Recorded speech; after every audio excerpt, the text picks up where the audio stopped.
Today I want to share with you how to stock your prepper pantry for $5 a week. And this is part of a 3-part series that I'm doing all about the prepper pantry, and it's not to be missed.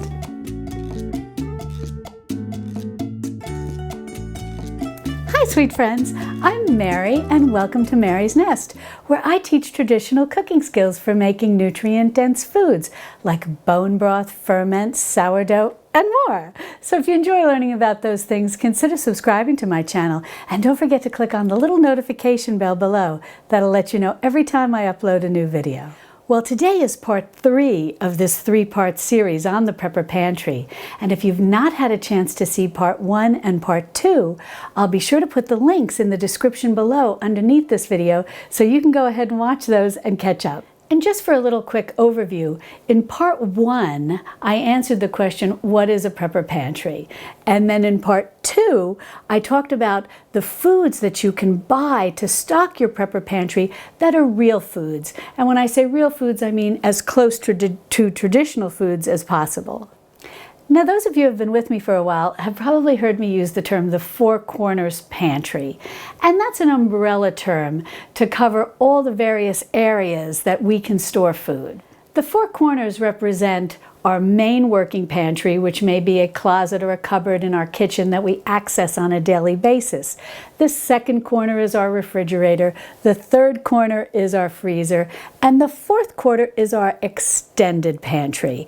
And it's that extended pantry or prepper pantry that we're going to be talking about today. And the foods that you store in your extended pantry are basically non-perishable foods that you can access to restock your main working pantry. And the reason why you want to have this food storage or backup food, whatever you want to refer to it as, is that this gives you some, in essence, backup food in the event of an emergency. It could be a small emergency, it could be a large emergency, it could be bad weather, it could be illness, it could be job loss, or it could be a quarantine like we're going through now, where you don't have the ability to get to the grocery store. And you may be running low on food in your working pantry, but you know that you have your extended pantry to refill your working pantry. But you also want to do one other thing when it comes to stocking your extended pantry. You also want to make sure that you have foods in there that are not only ready to restock your main working pantry of non-perishable foods, but that you also keep some foods on hand that are replacements for your perishable foods. So if for some reason you can't get to the store to buy a whole chicken that you may under normal circumstances be roasting, you want to have some other form of protein, such as canned chicken, in your extended pantry that you can rely on in place of that fresh whole chicken. So you'll be stocking some of those non-perishables to replace your perishables. And you do want to rotate those into your working pantry periodically, even when there's no emergency and even when you can still buy a whole fresh chicken, because you want to start to experiment to see what you like and what your family likes and what recipes you may be able to develop to use those non-perishable foods that are replacements for your perishable foods, and also so that they don't expire in your extended pantry. And I have a playlist of videos, which I'll link in the description below, where I show you how to go about using things that are non-perishable that replace perishable proteins, like how to use canned chicken in a recipe, how to use canned salmon in a recipe, how to use canned sardines, and so on and so forth. So there's places where you can start with my recipes, but also experiment yourself and find things and find ways that you like using those items. And speaking of canned items, before we even get started, I want to mention, make sure that one of the first things you buy, if you don't have it, is a manual can opener. Because yes, some cans do come with the flip top that you can pull off, but some don't.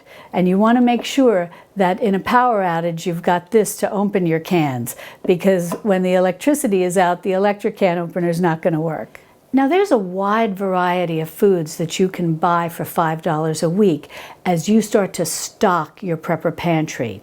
And if you allot an extra $5 a week to stocking your prepper pantry, little by little, you're going to see your supply of food grow. And after about 1 year, depending on what you buy, you're going to have somewhere in the range of 250 to about 300 pounds of extra food. Now, how long that food would last you in the event of an emergency depends on how many people are in your household. There are a number of food calculator websites that'll tell you how many pounds of food you need per person in your household. And I'll be sure to link in the description below to the site that I like the best and I find the easiest to use. And these sites basically base their calculations on average calories that they believe people need to eat on a daily basis. Men generally need 2,500 calories a day, where women need about 2,000 calories a day. Now, if you have growing teenagers, they're probably going to need more. If you have senior citizens in your household, they're probably going to need less because they're less active and their metabolisms have slowed down a lot. But the most important thing, which I covered in video number 2 in this series, is that you want to try to look for real food. And when I mean real food, I mean food that has the least ingredients in it and is the least processed and is the most nutrient dense. So in essence, you want to get the most bang for your buck. You want the most nutritious, most nutrient dense, most real food that you can get. And that's what you want to put in your extended pantry. So if you're in the process of making the transition from a processed foods kitchen to a traditional foods kitchen, you want to focus on not only beginning to stock your working pantry with more real traditional foods, you also want to do the same for your extended pantry. Now, getting back to those food calculator websites, they're great, but they can also be overwhelming. So what I recommend is that you look at your weekly grocery list or your monthly grocery list, whatever way you go grocery shopping.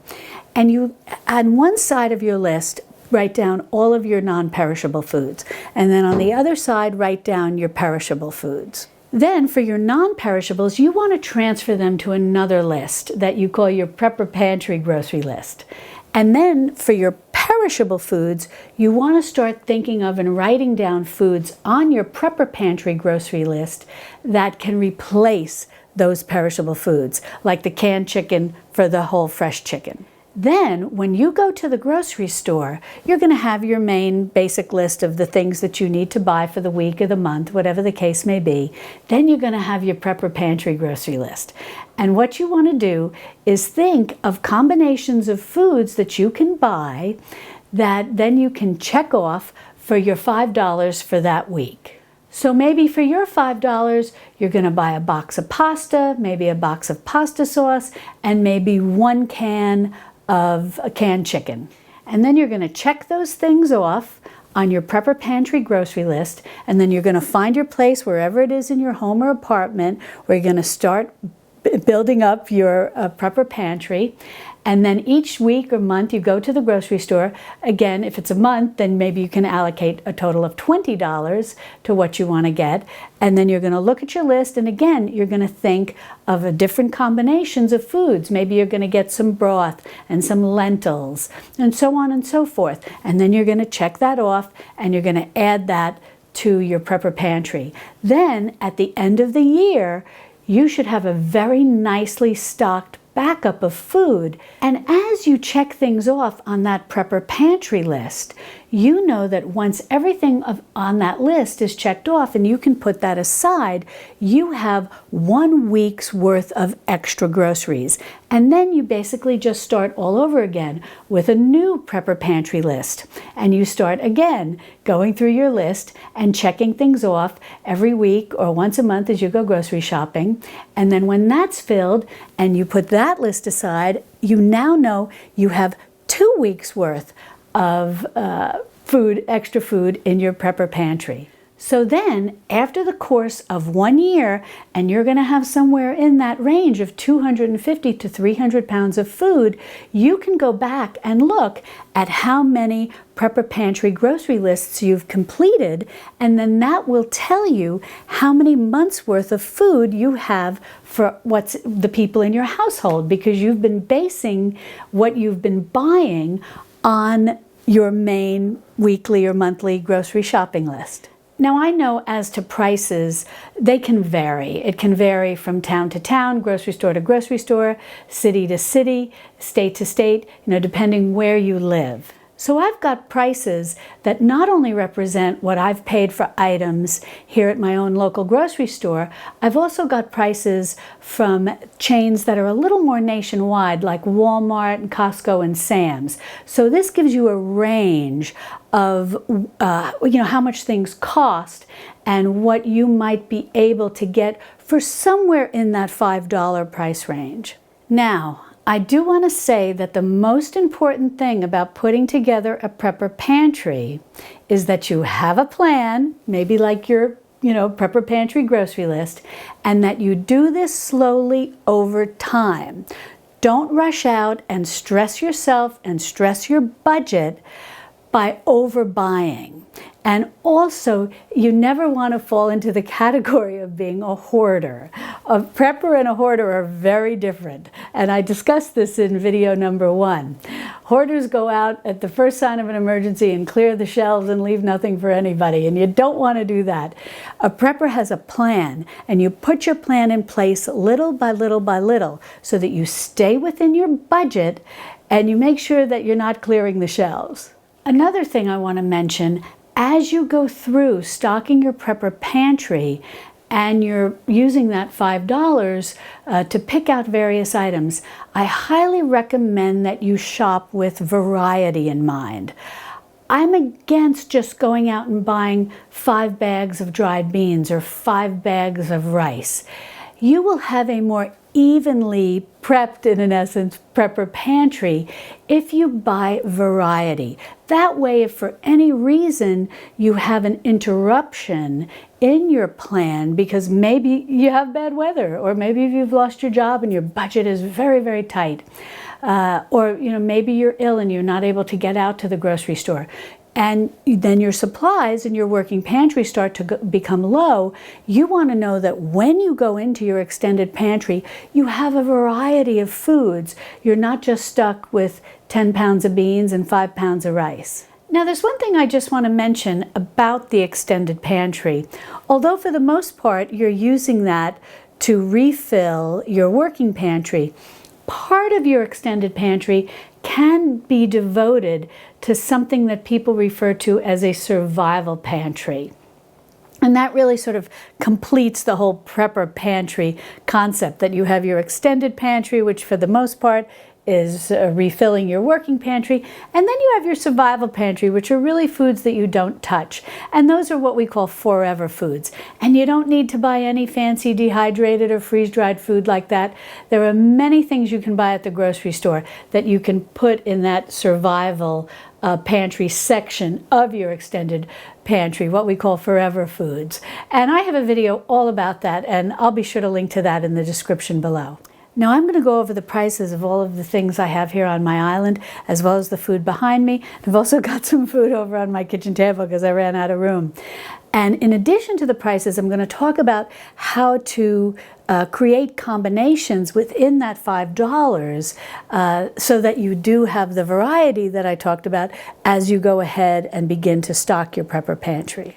Now, the first area that I want to focus on is pasta, because this can really make for a very easy meal, especially if you're the main cook and if you're under the weather and your family has to rely on pulling together a quick and easy meal. Most people can boil water and make spaghetti. So that's always a good option to have in your working pantry as well as your prepper pantry. But what I want to go over is, this is my store brand. Yeah, as I said, in my video number 2, I live in HEB. Sometimes I do live in HEB. I live in Texas, and we have HEB, and it's like the most wonderful grocery store on the planet. And at my HEB, pasta in pretty much any variety runs about $1 a box. Now, I looked up the Great Value brand, which is Walmart's store brand, and it was close to $1 as well. I think it might have been like $1.06 or something like that. But it's basically in that dollar range. Now, brand name pastas are a little more expensive, but the reason that I have this, and this is what I highly recommend that you do when you're looking at your Prepper Pantry grocery list and you're at the grocery store and you're thinking, oh, what combination of things should I buy? Focus on what on that list may be on sale or that you have a coupon for. And that's how I got this brand name pasta, because it's a little more expensive than the store-bought, but my grocery store was offering buy 2, get 1 free, which brought the price in lower than if I had bought the store brand. So for $1, you can get this. The egg noodles are about $1.50 a bag. And again, at Walmart, they're in that same price range. Spaghetti in my store brand is $1. As I said, all the pastas are about $1. And this, I got for the buy 2, get 1 free. So that's a possibility. Tomato paste. This is organic, and this actually came in a box from Costco.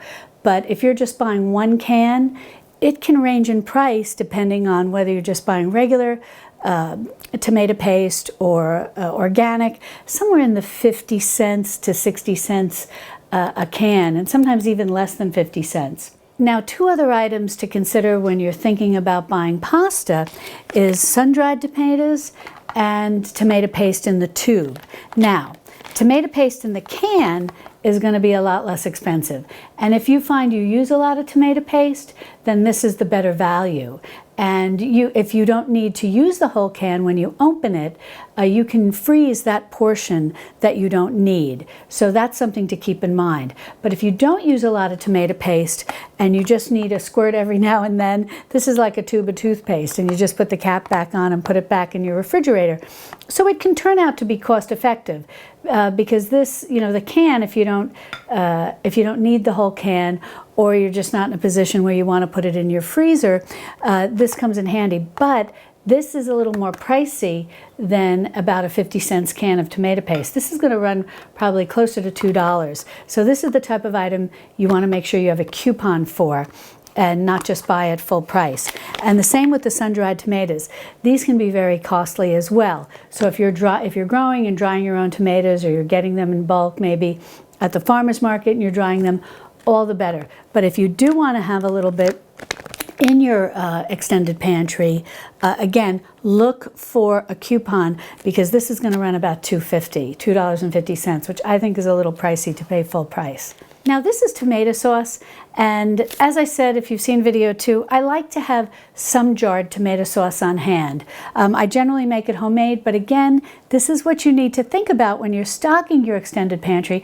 What if you're not in a position to make homemade tomato sauce, and or maybe you've used everything that you've made and home canned, or it's just not something that you make homemade.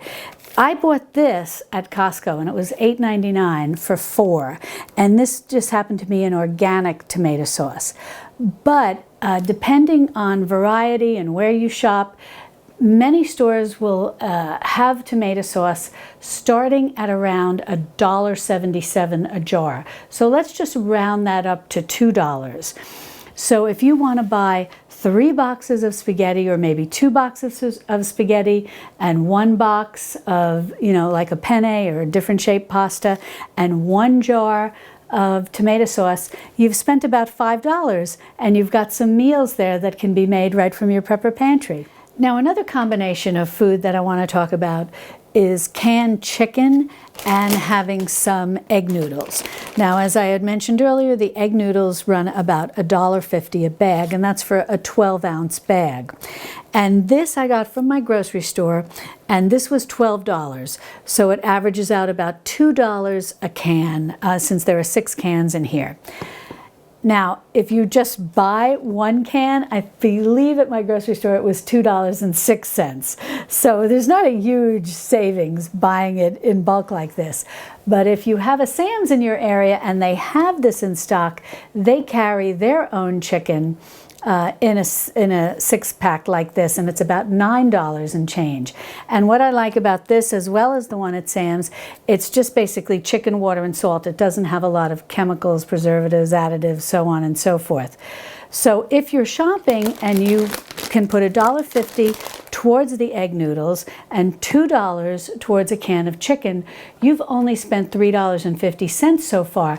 And if you make your own cream of soup mix, which I'm going to show you in a video coming up in a few weeks about, I'm not sure, it's already been filmed, I don't know exactly when I have it scheduled, but be sure to look for that. Hit the notification bell if you haven't done so that you get notified when that video comes out, because you can make your own homemade cream of soup mix for literally pennies, and you don't need to buy that can of condensed cream of soup mix for making casseroles. You can just use your own mix, which is a dry mix, and it's shelf stable and it's natural. It doesn't have a lot of artificial ingredients in it, and salt and preservatives and so on and so forth, like the little can.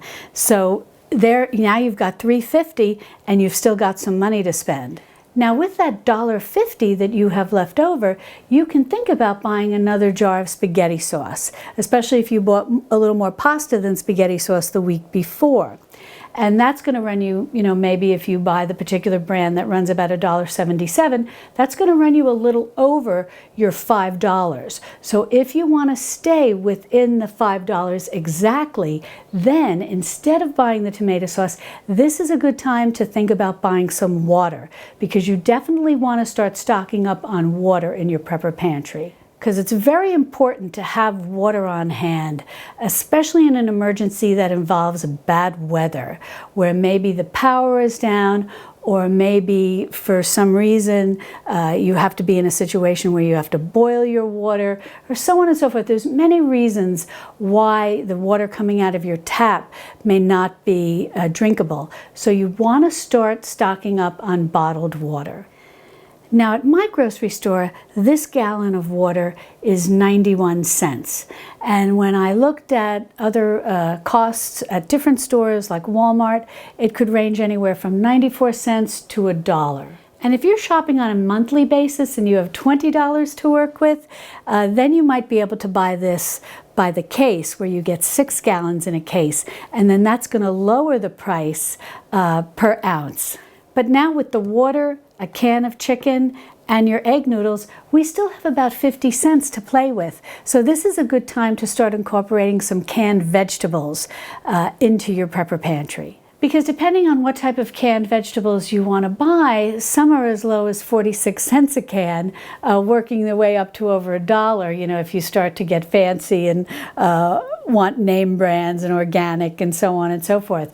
But for about 50 cents, you can get a nice, what I consider a good quality can of vegetables. You could get peas, you could get corn, you could get mixed vegetables, and then that's something you can use to add to when you make a casserole with your canned chicken and your egg noodles. So now you've got your canned chicken, your egg noodles, some water, and maybe some canned mushrooms or canned string beans, and you're all set for $5. And in talking about canned products, and especially when you're looking to buy pastas, if you prefer not to stock your prepper pantry with a prepared tomato sauce, then buying canned tomatoes, especially crushed canned tomatoes, which are easy to prepare quickly into a homemade tomato sauce, these can be a very good buy.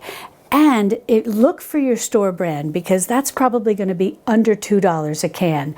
Your finer brands are probably going to be over $2 a can, so only look for those or to purchase those when they're on sale. But you could buy 2 cans, and these are the large cans, 2 large cans of crushed tomatoes would run you a little under $4, and then maybe a pound of spaghetti, and then maybe a can of tomato paste. You've spent your $5, and you've got some really great supplies for your prepper pantry. Now, while we're on the subject of canned goods, I want to talk about canned fruit.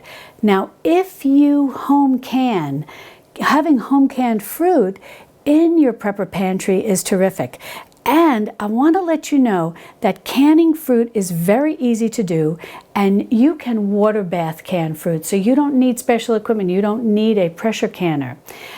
Fruit can be water bath canned, and it actually comes a little better if it's water bath canned. And you just need to follow. I have a video where I show you where I'm canning these pears, and all you have to do is make sure that the acidity level is correct. And you just do that by adding bottled lemon juice. And having this in your extended pantry is wonderful. So keep that in mind, that you can water bath canned fruit. So if you get a windfall of fruit, maybe from your own tree or from a neighbor or at the farmer's market, definitely think about water bath canning it. But having some canned fruit on hand, that's commercially canned, is a very good idea. And you can get canned fruit for as low as 80 cents a can at most grocery stores. Now, it may not be organic. This is not organic. If it's organic, it's going to lean a little more expensive. If it's packed in its own juices as opposed to a sweetened syrup, there's going to be some variation in price. So you can really be looking at anywhere from maybe around 80 cents to over $2, depending on what type of fruit you're looking at and what brand. Now, this was on sale, so I got the Libby's, but generally I just try to look for the store brand because it's always going to be less expensive, and I find the quality equally as good. Now, while we're on the subject of canned fruit, I want to talk about kind of sweet treats in general. Fruit is great because you can top this on breakfast cereal, but you can also serve this as a dessert. And that's where maybe having some cookies on hand in your prepper pantry is a smart idea as well. Now, graham crackers, I like to have things like graham crackers because the ingredients are relatively simple. And there's not a long list generally when you read the ingredients. But graham crackers will run you anywhere from maybe as low as $1.29 a box to as high as $4 a box if you get real fancy, organic brands. But they're something that's very good to have on hand, and you can get the plain ones or you can get the cinnamon ones. But either way, if this is something that your family eats and likes, and you're on that journey where you're making the transition from a processed foods kitchen to a traditional foods kitchen, adding a couple of cans of fruit and maybe one box, so if it's somewhere, say, between $1.29 and $4, say you're picking something that's about $2.50, and then you pick up a couple of cans of fruit, adding up to about $2.50, then you've got about $5 of things that are sweet treats that can be comforting, especially during difficult times. Now, speaking of sweet treats and snacks, I want to talk about peanut butter and jams and jellies. Now, depending on where you shop, you can get this Justin's peanut butter for around $3 a jar. And this is a nice brand because it's just peanuts and salt. Now, the same is true of this peanut butter that's from Costco, and this actually works out to be a very good buy. And if you're saving up maybe your weekly money, or you're shopping monthly and you've got $20 to spend, this was $11.49. So it works out to be $5.75 a jar. But that is a good buy because I've got my math here, these are each 28 ounces. So that works out to be 21 cents an ounce. And when it comes to jams and jellies, don't rule out making your own. And again, these can be water bath canned. It's very easy to do. And I have lots of videos on how to make jam. And I show you how to make some that are low sugar, some that have no sugar, and also how to make jam without store-bought pectin, making it the way our grandmothers did. And that has a wonderful shelf life. And basically, if you get a good buy on fruit or you're growing some of your own, this can be a wonderful money saver. Now this is a peach preserves, and this is from Fisher & Weiser, which is right here in the Hill Country in Fredericksburg. And so I got this at Costco, but I don't know if this is something that you would see all across the country or not, since that this is a local place that's making jam here in the Hill Country. But this was $7.79. So this is something that, you know, if you're doing your monthly grocery shopping and you have the $20 to spend, this may be something that you want to consider buying, because that's a nice buy for a high quality peach preserves. But jams and jellies are generally very reasonable. And what you want to look for when you're buying a jam or a jelly is that it lists the fruit first before the sugar, or even if you can find those that are the all fruit variety. Now, both peanut butter and jams are going to lean a little more on the costly side, say, compared to spaghetti or things like that. But this is high in protein, and so it's important to have something like this on hand to fill that void if you're low on your protein foods, and it's also tasty. And so if you like peanut butter, this is something to add to your extended pantry along with some jam or jelly. And most likely 1 jar of, you know, relatively good peanut butter that's just going to be made with roasted peanuts and salt and not a lot of other added ingredients, sugar and preservatives and whatnot. But a nice jar of peanut butter and a nice jar of jam or jelly, it's probably going to be close to $5. You might be able to squeak in an extra can of vegetables or something like that, but it's definitely worth it checking this off on your Prepper Pantry grocery list. Now, also sitting over there with my peanut butter and jelly, I had some tahini. Now, tahini I find is a little pricey, and it's ground sesame seeds. And you may find that this is going to take up your whole $5 for the week. But I think if you like hummus, having some tahini on hand is a good idea, because if you can also get dried garbanzo beans or garbanzo beans in a can, together these will make hummus. And if, you know, in a pinch, if you have no electricity and you just have to mash it by hand, and you've got some nice crackers or chips, whatever the case may be, and you want to whip up a little hummus, it's easy to do. And now, speaking of beans, we're finally getting to beans. Now, at my grocery store, beans like this, dried beans in a bag, are very reasonable.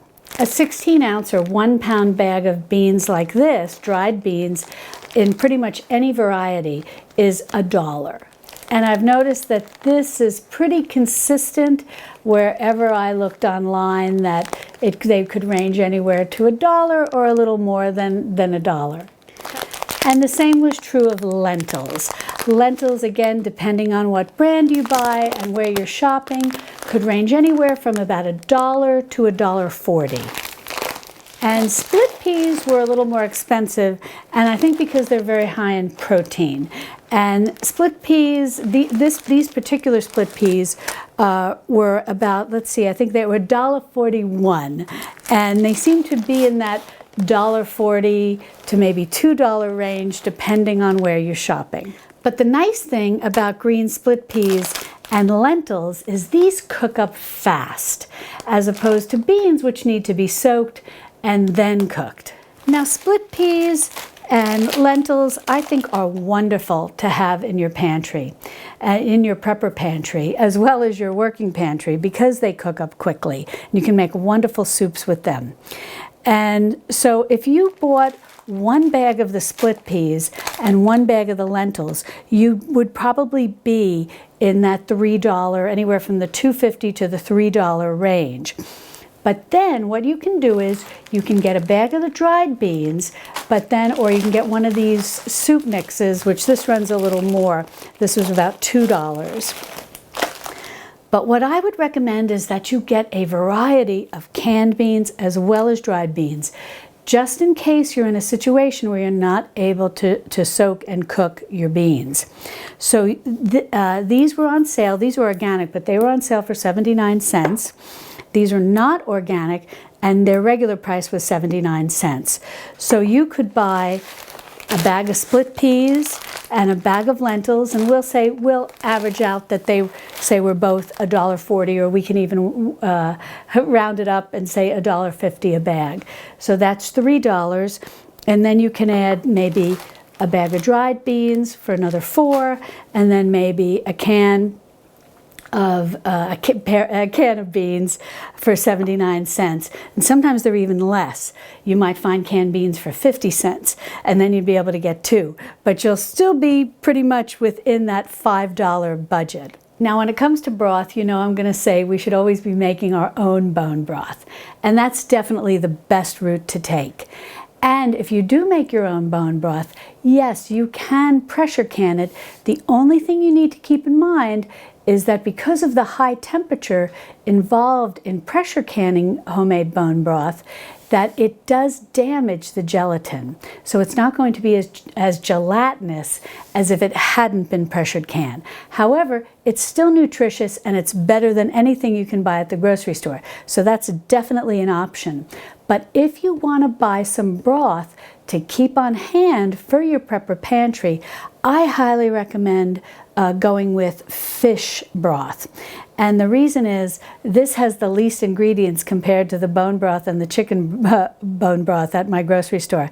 And I also like that this is in glass as opposed to those sort of waxed containers that also tend to have a lot of preservatives in them when I read the ingredients. Now, at my grocery store, this is $4. And if you want a vegetable option, a vegetable broth, it's $2. So if you decide to buy some broth and you're going to buy some fish broth for $4, you have another $1 to spend, and you really can buy a variety of things.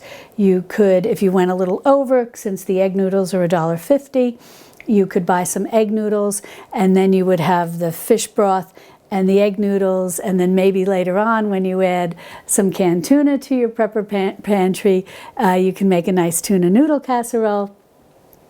Or you can simply add to this maybe a bag of dried beans, and then together that can make a nice soup. Or you could buy 2 vegetable broths and a bag of beans, or you could buy some canned beans. This would bring you to $4.79, so you're a little under the $5. But generally, buying the broth, if you buy the fish broth for $4 and you do have that extra $1 to spend, think of in terms what together can make a meal, or what you might already have in your prepper pantry that may work with the broth. Now, if you eat rice, this is something you definitely want to stock in your prepper pantry. And depending on how you want to allocate your $5 a week, you may want to save up where you have $20 and maybe make a trip to a Costco or a Sam's or even Walmart, where you can buy your rice in bulk and then store it in one of the 5-gallon storage buckets to keep it that have the air seal to them. And you can put in some silicone, those silica gel packs, and maybe some bay leaves, which help keep the critters away if you're not in, or may kill any that might hatch if you're not in a position to freeze your rice, as a lot will recommend, because if you come home with a big bag and your freezer's already packed, you may not be in a position to freeze a 20-pound bag of rice. But if you do eat a lot of rice, that's something to think about, saving up for that, because you can buy a 20-pound bag, for example, of basmati rice for a little more than $17. And so that's going to be about half the cost of what it's going to cost if you buy rice in smaller packages like this. But if you do want to buy your rice in smaller packages, A typical package of a 2-pound bag of long grain white rice is going to run you about $1.50. And if you want to go with organic long grain white rice, then that's probably going to be about double in price, around $3 a bag for 2 pounds. A 2-pound bag of jasmine rice may run you anywhere from $2.50 a pound to more, or $2.50 for 2 pounds to even higher, to close to $4.50 for 2 pounds, again, depending what brand you buy. And interestingly, basmati rice is even more expensive. You can be looking at maybe about $3.50 for a 2-pound bag, and even upwards as close to $5 for a 2-pound bag, again, depending on what brand and whether it's just regular basmati or organic basmati. And then long grain brown rice, whether it's regular or organic, is very similar in price to your long grain white rice. About $1.50 for 2 pounds of regular brown rice, and maybe about $3 for 2 pounds of organic brown rice. But as I said, for example, if you can buy a 20-pound bag of basmati rice, it's going to run you a little more than $17. And that's going to be a lot less than buying 2 pounds of basmati rice. But even if all you put in your extended pantry is that 2-pound bag of long grain white rice, it's a huge savings over buying a box of pre-prepared rice that may be labeled as a pilaf or something along those lines. Those prepared boxes of rice pilaf and whatnot, the various mixes they have, are about 6 ounces, and they're going to run $1.50 a box or more. But if you have that 2-pound bag of rice, you then can take a serving and saute it up in a little butter or olive oil, add in some herbs or spices, and then use well, I think I'll put the broth back over there. If you bought your vegetable broth, or if you have some homemade bone broth and use that in place of water, you've made a very nutritious homemade pilaf that's going to taste so much better and be so much better for you, because it's not going to have all those added chemicals and preservatives that are often in those box prepared rice pilaf mixtures. And the cost of 6 ounces for $1.50 versus 2 pounds for $1.50, I mean, you just can't, you can't buy that box anymore. Now what I've got here is just a small bag of the jasmine rice and a small, it's my ice maker, and a small bag of, or a container of a Texmati, which is a Texas basmati. And the reason that I have these is I do like to buy rice in larger packages. However, what I do is I keep my eyes open, as I mentioned earlier, about sales and coupons and all of that. And if I see things like this on sale and with a coupon, and it brings the cost down to where I'm in a situation that this is really going to run me about the same as per ounce if I were buying the larger packages, I'll pick these up and I'll just pop them into my extended pantry and then transfer them to my working pantry when I need some rice. And then I don't need to open my 5-gallon bucket and expose everything to oxygen. I can keep it sealed and safe and fresh longer. Next, I want to talk about whole grains. And on the week you decide to buy whole grains, or if you're doing it on a monthly shopping trip, it's basically just going to be about whole grains. This is not going to be where you're going to have extra money left over to add other things to your list of groceries. And the reason is because grains are often not just sold in 1-pound packages. They're often sold in larger packages. Or if you are able to find them in bulk, yes, you could just buy 1 pound and then maybe add something else to your list or to your shopping cart, so to speak, for that particular week. But my recommendation is that if you can find whole grains in bulk, that is the time to buy them, because they can sell out very quickly. If you can find whole grains in bulk, and if you do at your grocery store, most likely the whole grains that you're going to find, because these are the most common, are going to be wheat berries or oat groats. And oat groats are simply the whole oat of which steel-cut oats and old-fashioned rolled oats are made. Now, wheat berries in bulk are going to run somewhere around $2.80 to $3 a pound. And the same is going to be true for oat groats. Now, don't worry if you don't have a grain mill. You can buy wheat berries and you can soak and sprout them and cook them. They're very digestible and they're very nutritious and they make a wonderful side dish. The same is true of oat groats. You can soak them, sprout them, and when I say sprout them, that is taking an extra step. You don't have to do it. It just increases the digestibility, and there's really no time. It's the oats or the wheat berries doing all the work. You're really not having to do very much. But you can take your oat groats and soak them and sprout them, and then cook them and turn them into an oatmeal porridge, an oatmeal cereal, breakfast, or you can soak them and sprout them and cook them and serve them as a whole grain as a side dish with butter and salt. But that's if you can find them in bulk. If you can't find them in bulk and they're going to be sold in a package, you may not be able to find a 1-pound package.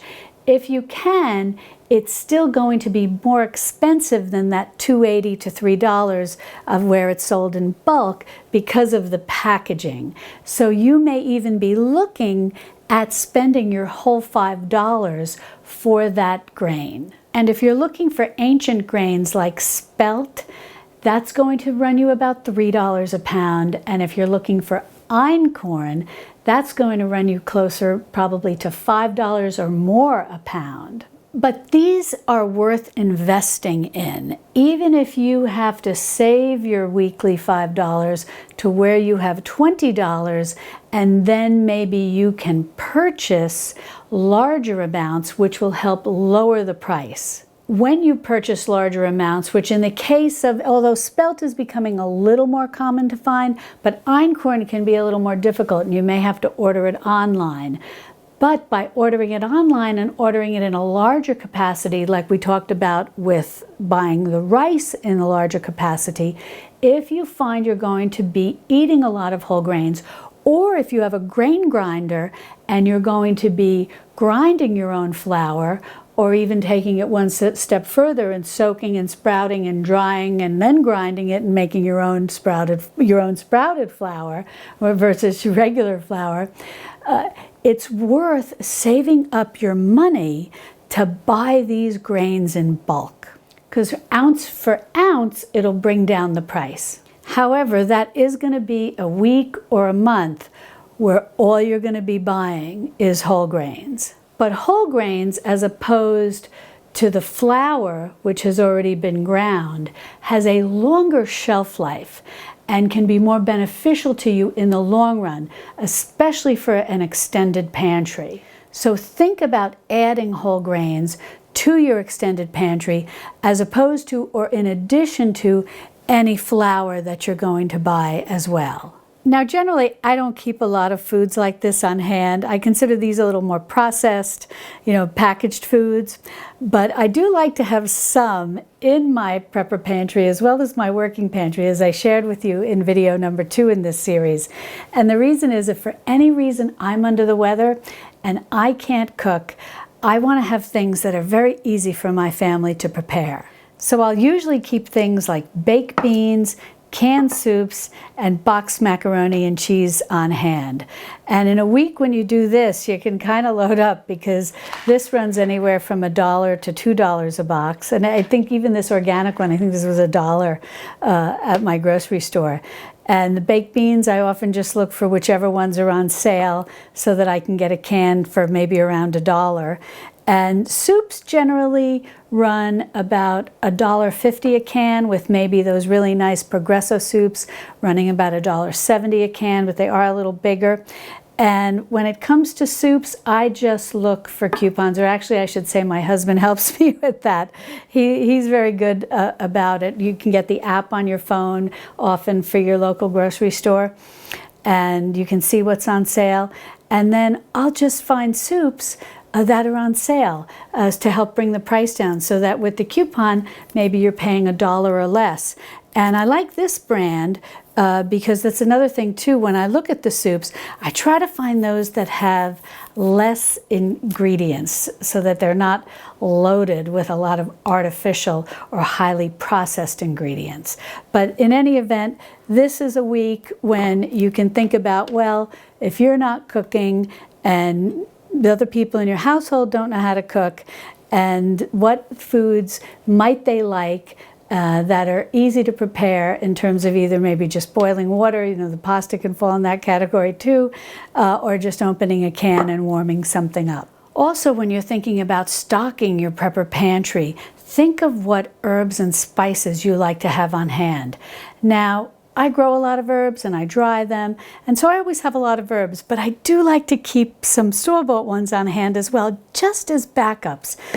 Just as I shared with you in video 2, in case we have a drought and my herbs don't really do that well, or whatever the case may be, or I use them up, having something like this I think is important. And basically, I don't worry about the shelf. I mean, I don't worry about the expiration date or the best by date, because herbs seem to hold up really, dried herbs seem to hold up really well. And I know so many of you have told me that you have herbs in your pantry that are like years old but still smell great and taste great. So I like to have something like this. However, in this size, it can get a little costly, just like with the peppercorns. But I find that for the amount you can get, this is worth saving up for, because this is a little over $5, and so is this.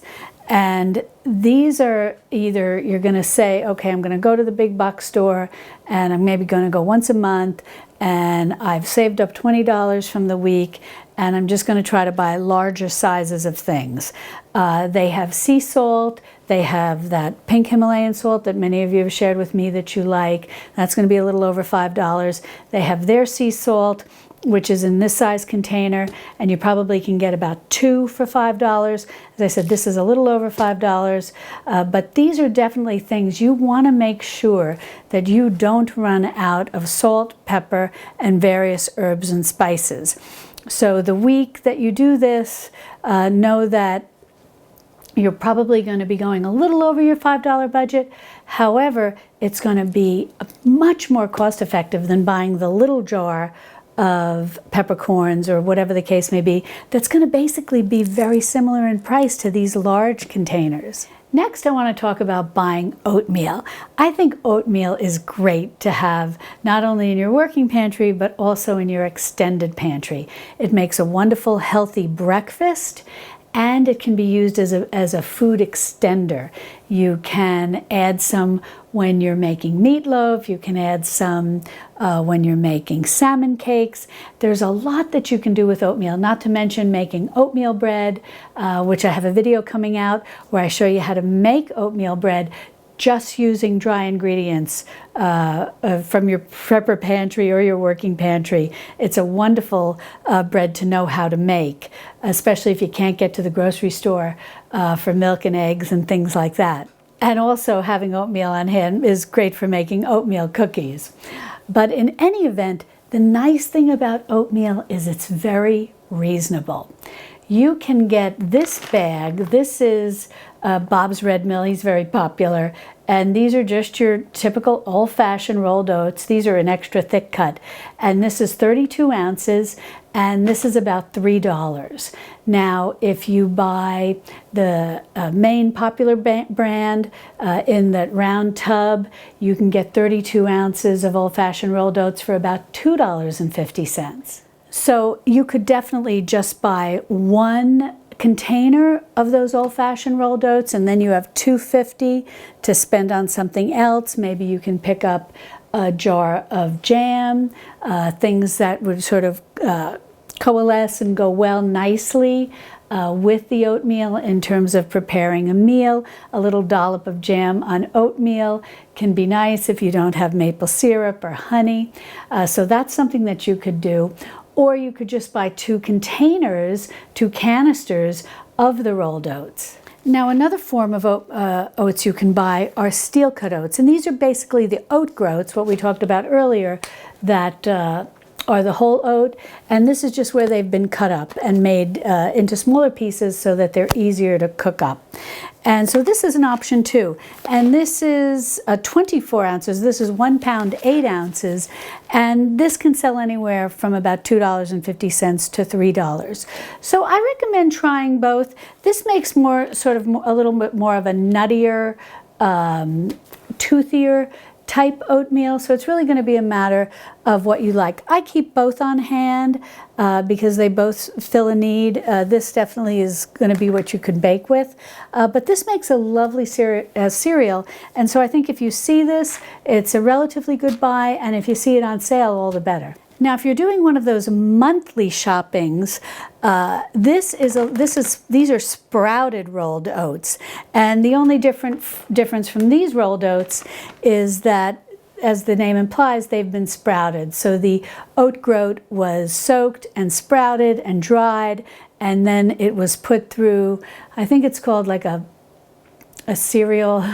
grain roller or something like that. I'm not exactly sure what it is, and turned into a old-fashioned rolled oat, but it's a sprouted one because the grain was sprouted, and that just makes it easier to digest. And I've never really noticed any significant difference in terms of taste or preparation or cooking time, but they can be considered more nutritious because they do allow you to absorb more nutrients as opposed to oats that have not been sprouted. However, I have videos where I show you how to soak your oatmeal before cooking it, and that's really what you can do. You can just soak this overnight in a little acidulated water, and it helps deactivate those substances that can make it difficult for us to absorb the nutrients. And by soaking it overnight and then cooking it, it's a similar, not exact, but similar, the similar effect as if it's been sprouted. However, that said, this is a big bag, and this is 5 pounds compared to, what was this? This was 32 ounces, so this is 2 pounds. This is 5 pounds, and this I got at Costco, and it was just a little over $7. So you're over your $5 budget if you just buy this. However, if you're doing a monthly trip and you've saved up your $20, and you maybe want to get the peanut butter that we talked about earlier, and then a bag of this can be well worth it because you're saving money in the long run by buying 5 pounds for a little more than $7 versus 2 pounds for about $3. So you'll save a little extra if you buy it. It's not a huge savings, so don't feel bad if you're just buying these smaller bags, especially if you wind up, this is something I want to mention, like what I talked about with the rice. If you're getting this on sale, if you get this for $2.50, then this is the better buy than the big bag. So that's why you want to shop and really compare ounce per ounce to get the most out of your $5, your weekly $5 or your $20 monthly shopping amount. And what's nice about all of this, when you're preparing, when you're doing this over time, little by little, not rushed, not in a panic, not trying to do this during an emergency, you can take the time to compare prices and get the most for your dollar. Next, I want to talk about dairy. Now, powdered non-fat dry milk is not inexpensive, and this is going to run you a little more than $5 just for this bag.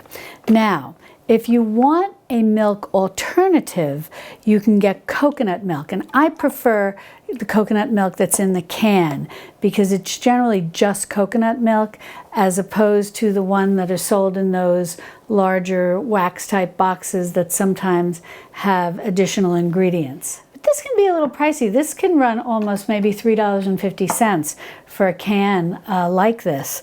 Again, you know, it's foods like this that are a little more on the pricey side that you do want to watch for when they go on sale or you have a coupon. But if you like coconut milk and you buy coconut milk, during the week that you buy this, this is a good time to maybe buy a 2-pound bag of rice along with the coconut milk, because you can use some of this coconut milk, you can dilute it with a little water, and then use that in place of water when you make your rice. And now you've increased it, especially if you're cooking white rice, you've increased the nutrition and the flavor. But getting back to the non-fat dry milk, because this is non-fat, it's got a very good shelf life. If you buy the whole milk powder, which I also like to keep on hand, that has a shorter shelf life because it's made from whole milk, which has the fat in it, and fat is more likely to go rancid quicker than milk that has been or dried milk that has been dried from milk that has the fat removed, like a skim milk or sometimes called a non-fat milk. Now at my grocery store, a bag this size is going to run, as I said, over $5. This is actually about $7, so this kind of busts the weekly budget. But if you just want to make sure that you have some powdered milk on hand, you can certainly get this. But if you want, you can often find powdered milk in smaller packages. And for around 10 ounces, a bag or box of dried milk, that's about 10 ounces, you'd be looking at maybe $3.50 to $4. So you can spend a little less money if you just want to have a little powdered milk on hand and you don't think you'll need a lot. You are going to pay a little more per ounce, but it will stay within that $5 budget. And if you don't use a lot and you just want to have a little on, if you don't use a lot of regular milk, perishable milk, but you just want to have some dried milk on hand, the smaller the better. And although I don't have any here, don't rule out evaporated or canned evaporated milk. Now I have videos where I show you how to make evaporated milk as well as how to make sweetened condensed milk. But if you're not in a position to make it homemade, and you know, as I've said, your extended pantry can often be a place where you're keeping some items that, yes, you can normally make them homemade, but there may be situations where you're not able to make them homemade. And so having some canned backups can be very helpful. And evaporated canned milk, a 12-ounce can can run you maybe 50 or 60 cents. So having a couple of those in your pantry, maybe for morning coffee, with it being evaporated, it's almost a little richer, closer to cream. So if you don't have any fresh milk or fresh cream and you want a little milk for your coffee, you can use some of that in its evaporated state, and then you can add some water to it if you want it to be a little more similar to regular milk. So on the week that you buy, if you do keep dairy of that nature, when you buy evaporated milk, you can maybe buy 2 cans of evaporated milk and a small bag of the non-fat dry milk, or a can of coconut milk and a couple of cans of the evaporated milk. Or you could even add the sweetened condensed milk as well, which is a little more expensive, but it should still be in your budget if you're buying a couple of different items that week. So that's a good way to start incorporating some dairy into your prepper pantry in either small or larger amounts over time if you think that you will be needing more milk type products. Well, let's talk about coffee for us coffee drinkers. Coffee is expensive no matter what way you slice it. Now, if you want to keep instant coffee in your extended pantry, I think that's a good idea. In the event that you run out of freshly ground coffee or coffee beans, you know, I'm of the school of thought a little coffee is better than no coffee. But if you don't like instant coffee, then definitely you don't have to stock it. but you can get a bottle of instant coffee regular for about $5, and the decaf might be a little more. But that's basically a forever food. And I talk more about forever foods in that other video that I mentioned earlier, which I'll link to in the description below. So you can put decaf or caffeinated coffee, freeze-dried, unopened, in your forever pantry, your survival pantry, whatever you want to call it. But I do like to keep that in my pantry, in my extended pantry, in the event that I run out of regular coffee. And it's nice because it's in that $5 range, and that's something I can pick up, you know, maybe once or twice, have 1 or 2 jars of it, and that's really all I need. And then I can permanently kind of check that off my list, because I won't need to buy it again if I don't open it, because in essence it is a forever food. But in a week where you want to start adding some coffee to your extended pantry, this is going to be another one of those things where it's basically going to take up your whole $5, because if you can find, if your store, like my grocery store, does sell coffee beans in bulk, and it's really going to vary in price depending where you live and what grocery store you're shopping at. The most reasonable that I have ever been able to find coffee beans in bulk is about $4.80 a pound. But if you like to buy the 12-ounce prepackaged bag of maybe a Starbucks coffee beans, and this is not ground coffee, these are coffee beans, and I like to get the coffee beans because the shelf life is a little longer than if you buy the ground coffee.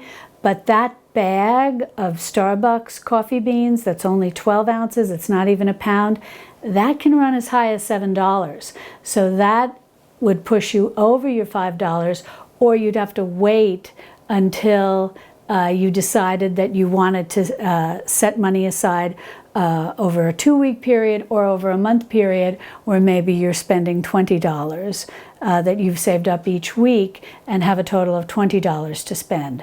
And that may be the case when you go to buy coffee beans. Now, I can get this brand at my grocery store, and this brand I believe I got at Costco.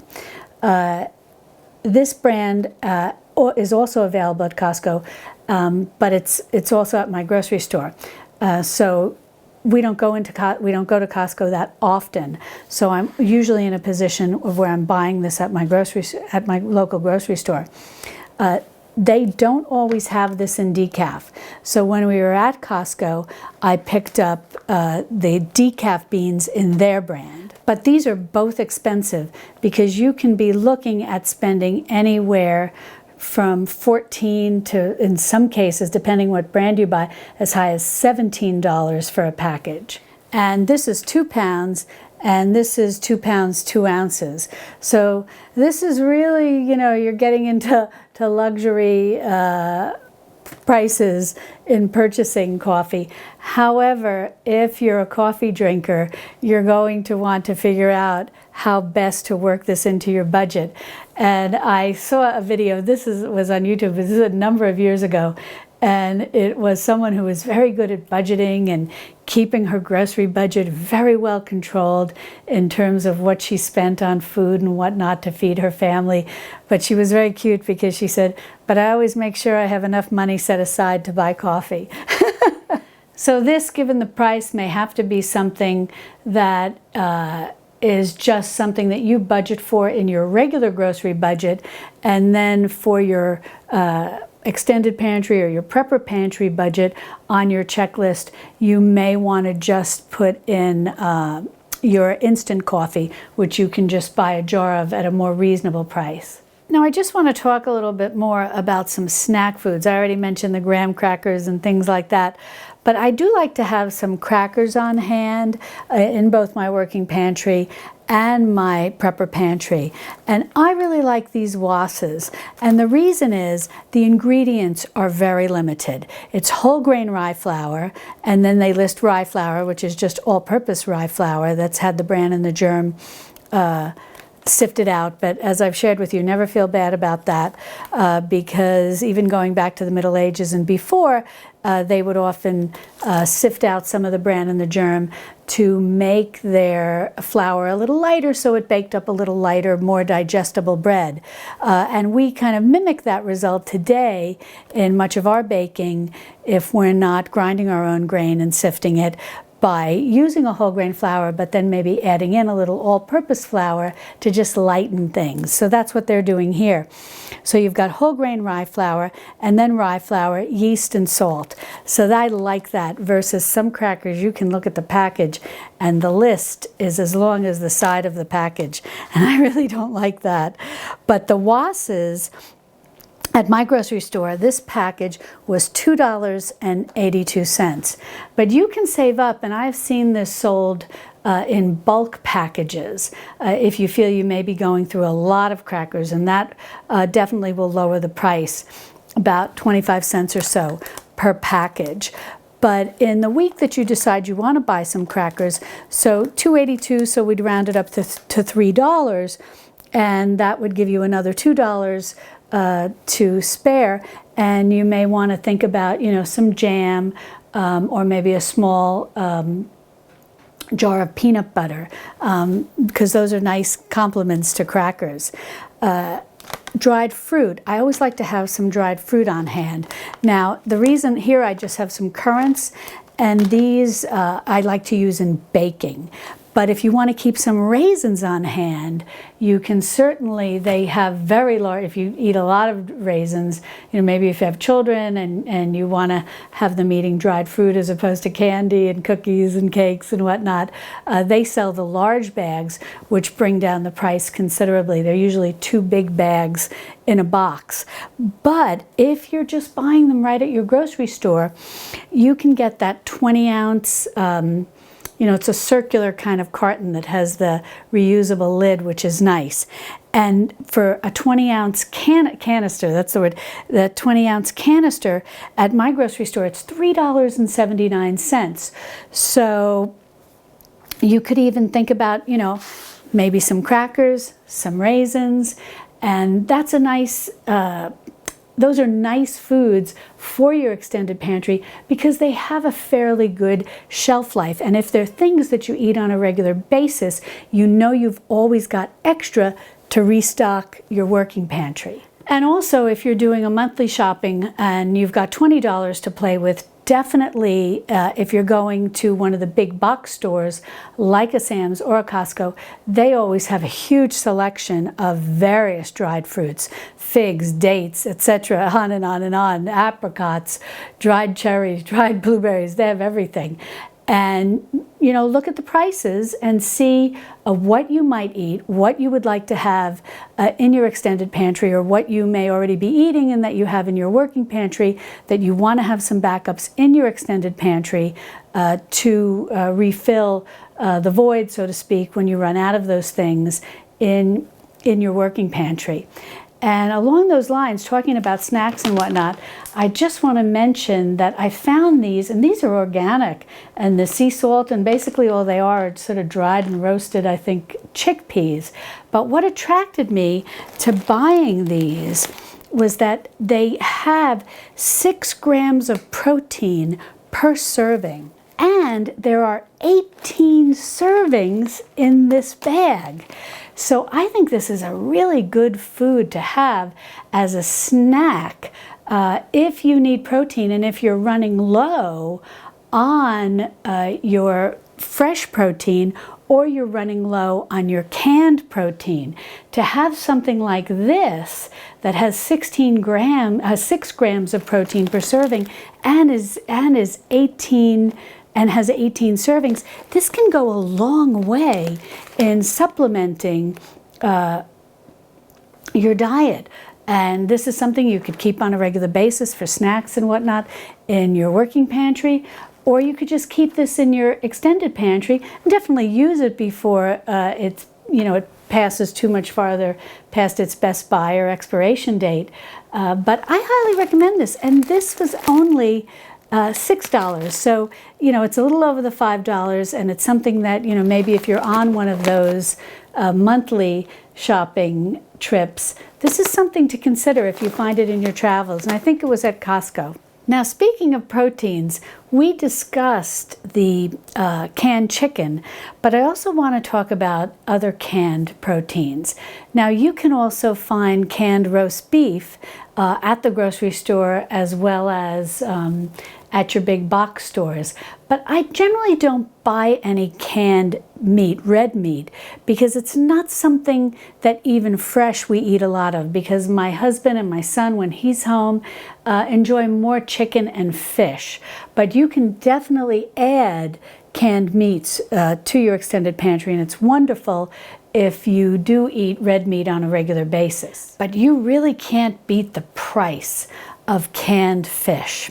Now, this is a 7.5 ounce can of salmon, but I looked up some prices at my grocery store. I bought this online from Vital Choice. I like buying in bulk from them because they'll often have sales and whatnot, so that's definitely worth looking into. And if you ever do order from them online, be sure to check the description below underneath this video, because I have a coupon code if you order from Vital Choice, and it helps, you know, a little savings.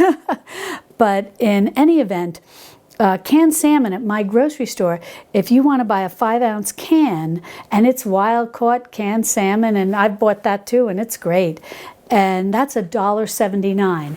And I've noticed that that's pretty much, it's going to be in that range.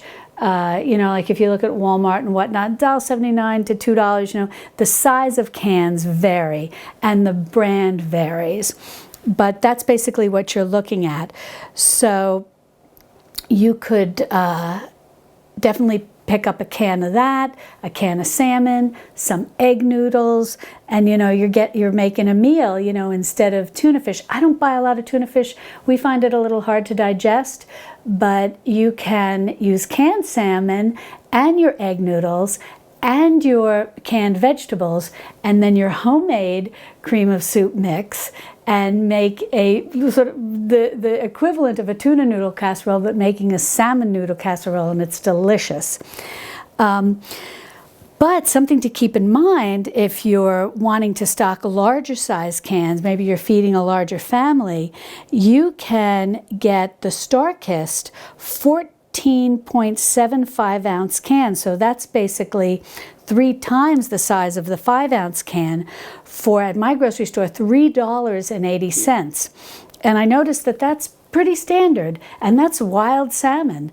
$3.80. You can't beat that for a can that's almost 15 ounces. That's almost a pound. So definitely, you know, on the week that you buy canned salmon, buy the large can.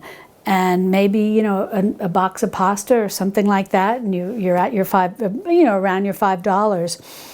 And something I want to say is that definitely incorporate these, you know, work them. Don't just put them in your extended pantry and forget about them. I think I mentioned this earlier.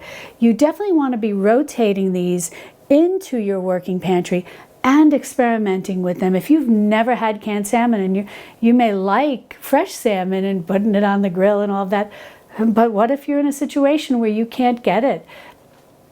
Maybe you can't get to the grocery store, or maybe, you know, job loss has you with a tight budget.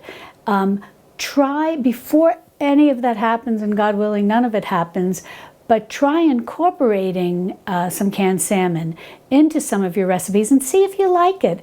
And then the nice thing is, yes, you can still have fresh salmon, but if you find you like canned salmon, that can help ease your grocery budget a little and free up maybe some money that you don't always have to be putting towards fresh salmon, and free up some money for other things or for savings, whatever the case may be. In any event, moving on with all of these, kippers, these are wonderful. If you've not tried them, I recommend buying 1 can. It's not going to be a great loss if you don't like it. They're $1. You can't beat that. And they are wonderful. And I would even recommend, if you find you like these, buy, generally, you know, I talk about variety and sort of trying to group things together. buy 5 cans of these at one time. You are going to find when you start to buy these that, and they often have a lot at the grocery store, because it's not, I think it's sort of like one of these, you know, undiscovered delicacies, so to speak. When you go to your grocery store, I think you're going to see it. Even if you buy 5 cans, you're not even making a dent into how many they have. But if they don't have money, then yes, you can just buy 1 or 2 cans and leave the rest for other people. But they have a long shelf life. These are good till 2025. And if I'll be sure to, I want to mention, I'll be sure to link to the U.S. Department of Agriculture's site, where they talk about how the shelf life of canned foods is actually much longer than what's on the package. But if you want to buy a couple of cans of these and a bag of rice, you will have a lovely meal for literally almost pennies. I mean, this is $1. The rice is inexpensive. And if you cook the rice and maybe some of your homemade bone broth, and that's something I want to mention, chicken bone broth is basically, in my opinion, free. If you've bought a whole chicken and you've roasted it, save the carcass, which a lot of people will throw out, and throw in some vegetable scraps and make chicken bone broth, and then put that in your freezer. And when you want to make rice, use that chicken bone broth in place of water, so you increase the nutrition of your rice. Or I have a video where I show you how to take that chicken bone broth and make your own chicken bouillon powder, which is shelf stable. And you can put that in your extended pantry and then use some of that when I show you how to make the cream of soup mix, the homemade cream of soup mix, which is also a dry mix that's shelf stable. So there's so many things you can make homemade as well that also can go into your extended pantry and really help you save money. But the good news is that that chicken bone broth and that chicken bone broth bouillon powder are basically free. And so these are all little tips and tricks that you want to be thinking about when you're thinking about stocking your extended pantry and really stretching that $5 so that you can put the bulk of that. You don't have to worry about buying chicken bouillon powder because you're going to make your own for basically pennies. And that way you free up money that you might have spent on bouillon powder to be able to maybe buy a couple of cans of kippers and a bag of rice. And this is a nutrient-dense food, just like sardines, just like salmon, just like anchovies. These are very rich in nutrition. They're very high in omega-3, which is one of the good fats that, you know, scientists tell us are so good for us. And just buy a can, try them. I love kippers. Now, sardines, as I've shared, is an acquired taste. A box of sardines is going to be a little more in cost. Let me see. I've got this down here. Yeah. Actually, there are some brands that are only 88 cents, which is fantastic. And others can go as high as $2.35.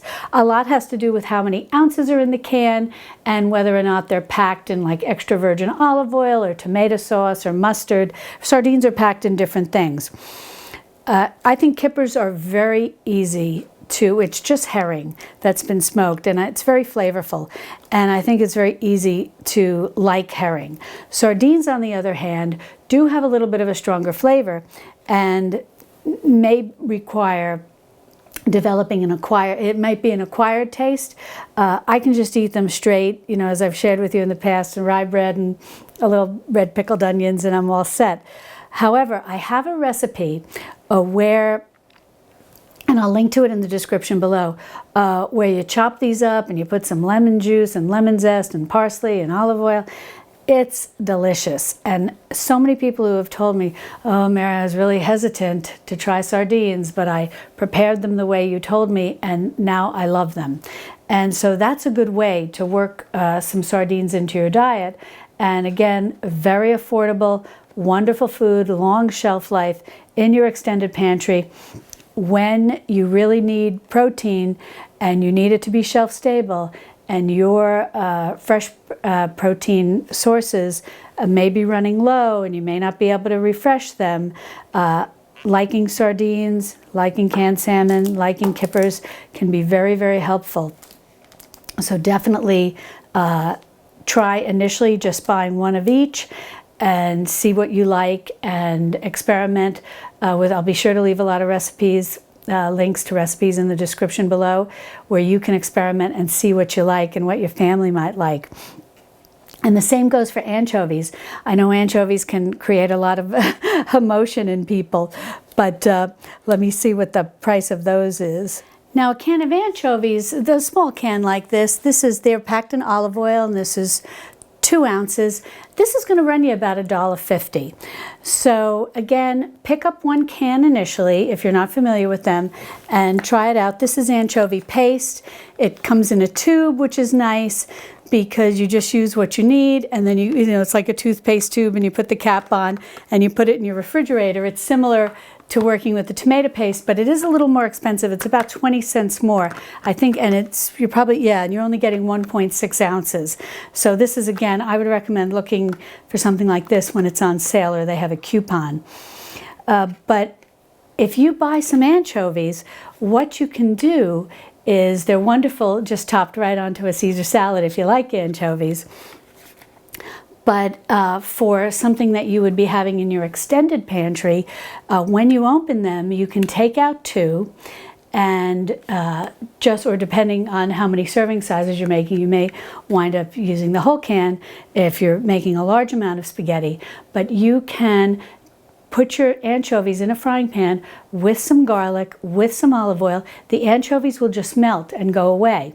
And then you can toss in your cooked pasta with some vegetables. So if you buy anchovies, you can buy a box of spaghetti too. This is $1.50 here, $1 there. You've spent $2.50, and you still have another $2.50 that you can spend. But you throw in, and you could get some canned vegetables, and then you could throw in the canned vegetables with the spaghetti. So now you've got the spaghetti with some vegetables, and it tossed in this magnificent sauce of olive oil and garlic where the anchovies have melted. You're not even going to taste the anchovies. All you're going to taste is this wonderful level of flavor.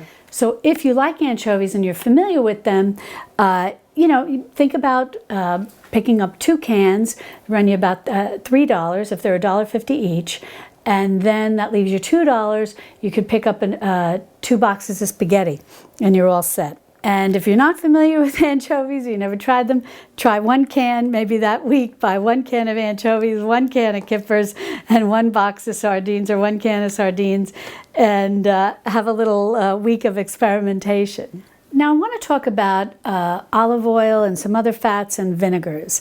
Now, if you've been with me a while, you know that I like to make my own apple cider vinegar, and I'll be sure to link in the description below because that's something, if you've not tried, it's very easy to do, and you can basically just use scraps of apples. Basically, it'd be apple scrap, raw apple scrap cider vinegar. You know, if you're making applesauce this fall and you're peeling and coring your apples, or whatever the case may be, you can make a wonderful raw apple cider vinegar. That's my ice maker again. It's always doing that. In any event, I have shared with all of you in the past, I think, that I like to also buy some store-bought apple cider vinegar.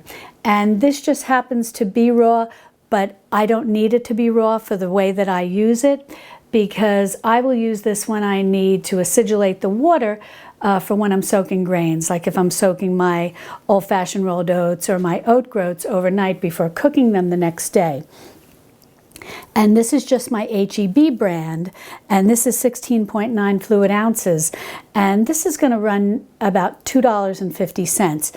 If you want to buy the larger bottle, which is about 32 fluid ounces, I think, or a little more than that, it's about $5.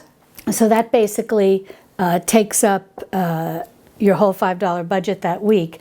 But this comes in very handy because I don't always want to use my good homemade raw apple cider vinegar, which I feel is very rich in probiotics. And I don't want to use it in something that I'm just going to be cooking. So I'll usually, you know, just have something like this on hand. And I think I had a coupon with this because you can also just buy, as I said, the one that's not raw, and you know, it's just a plain apple cider vinegar, and it's going to be less than the $2.50, so that'll give you a little more wiggle room in your budget. Now, speaking of fats and oils, I always like to have olive oil on hand. And, you know, as I've shared, I live in the Texas Hill Country, and it's a town or two over. I can buy olive oil there. They have an olive ranch, as they call it. And there are a couple of them dotted throughout the Hill Country. So that's always nice to be able to buy local olive oil. But this was on sale at my H-E-B grocery store, and this is just a California olive oil. I also have other olive oils from California. And you really want to think about what kind of oil you like. Now, oil doesn't have the longest shelf life in the world, so generally I'll just have one that's open that I'm using in my working pantry, and then one that I keep in my extended pantry that's unopened. Now this one I wound up buying because I had a coupon, but at my local grocery store you can get a 16-ounce bottle of extra virgin olive oil and it varies depending on the type of olive oil. H-E-B has a couple of varieties because they've got their H-E-B brand. I think they have a Hill Country Fair brand, which sometimes is a little less expensive, but there's just some variety. And sometimes you can get it as low as $4.52. But when I looked around on other sites to look at Walmart and places like that, for 16 ounces of an extra virgin olive oil, you're going to be looking at the full $5 or even a little more. So that's something to keep in mind. If you shop at the big box stores and you're going with your $20 and maybe you're just going once a month to a Costco or Sam's, you can buy larger containers of olive oil, and they have very nice olive oils, including extra virgin olive oil. And ounce for ounce, the price is lower. So even though you're going to have to pay over $5 for the container, maybe $9 and change, if you're doing that once a month with your $20, you're staying in your budget, but you're going to be paying less per ounce for your olive oil than if you buy a 16-ounce bottle. Now the same is true for coconut oil and ghee, which is a clarified butter. And the nice thing about these is if you like them and if you use them, and I really like ghee more so than coconut oil, but they both have their place in traditional foods cooking.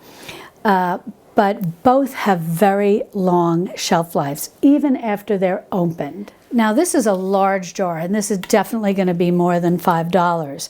But I bought it through Tropical Traditions. I think the name of the company now is Healthy Traditions. But I like this coconut oil very much, and I've been ordering from them for a while now. But at my grocery store, and I also compared this with Walmart as well, you can get organic coconut oil. You can get a 15-ounce size jar, so that'd be about half the size of this. This is 32 ounces. And it's approximately $5.10. So you're sort of in that fight. You're a little over the $5.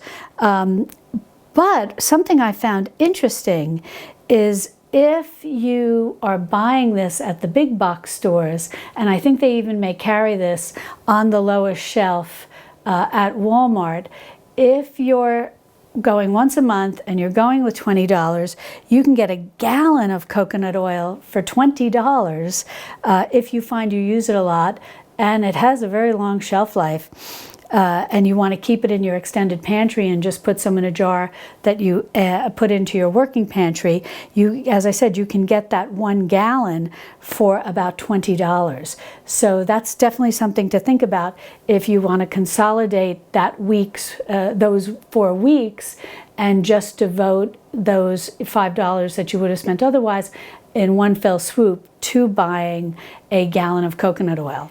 Now ghee, no matter what way you slice it, is expensive because it's made with butter, and butter is pretty expensive, especially a good quality butter, and it's melted down, the milk solids are removed, and then they jar it up and you've got your ghee.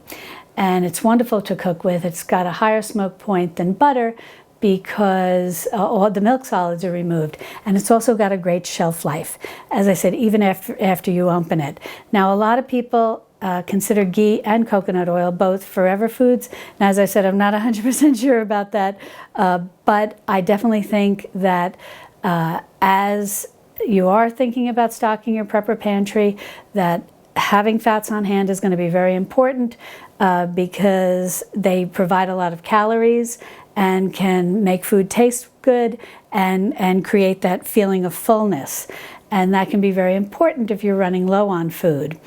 And hopefully, though, as you're working on stocking your prepper pantry, that won't happen.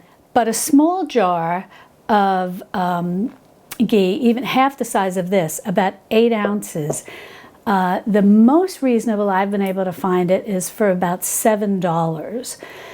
So that is definitely something that you would have to decide if you want to buy by saving up your weekly money or simply biting the bullet and adding additional $2 to your budget that week, to your $5 budget, you know, or just incorporating this into something that you buy with your main grocery budget. And that's something I want to mention, that as you're making the transition from a processed foods kitchen to a traditional foods kitchen, you may find that you have some more money available to you. Because, for example, if you've been buying a lot of packaged goods, like maybe you're buying a packaged brownie mix, and now you've learned how to make, which I'm going to show you in another week or two, how to do a lot of your own make-ahead mixes. And one of the ones I show you how to make is a homemade brownie mix that you can keep in your extended pantry. It's got a good shelf life, and you just scoop out what you need when you want to make some brownies. And it's cost you a fraction of the cost to make that and to keep that, as opposed to buying the pre-prepared box of brownie mix. So you may find, gee, I have a little more money available to me now. You know, like you're making your own bouillon powder, you're making your own cream of soup dried mix, and you're making these things really for pennies an ounce, so to speak. And so you're going to find you may have a little more wiggle room in your grocery budget that allows you to spend a little more on things like ghee. Now, keep in mind, you can make this homemade. And I don't have a video on that yet, but I will try to follow up and make one. But in the meantime, if you go visit Jackie, and I think her channel's called Little Country Cabin, and I'll be sure to link to that in the description below. She's got a video where she shows you how to make ghee, and if you can get a good price on a butter that you like, and then you learn how to make your own ghee, again, it's got a very good shelf life. So that's something to think about too. Now I want to talk about how to incorporate buying sweeteners for your extended pantry. But I just want to say that these are really things that you're only going to buy in limited amounts, because if you are making that transition from a processed foods kitchen to a traditional foods kitchen, you're really not relying on a lot of sweeteners. So you may have some in your working pantry and a little bit of a backup in your extended pantry. But after 1 year of stocking your prepper pantry, you're going to primarily have your canned protein, you know, your canned chicken, your canned fish, your canned meats.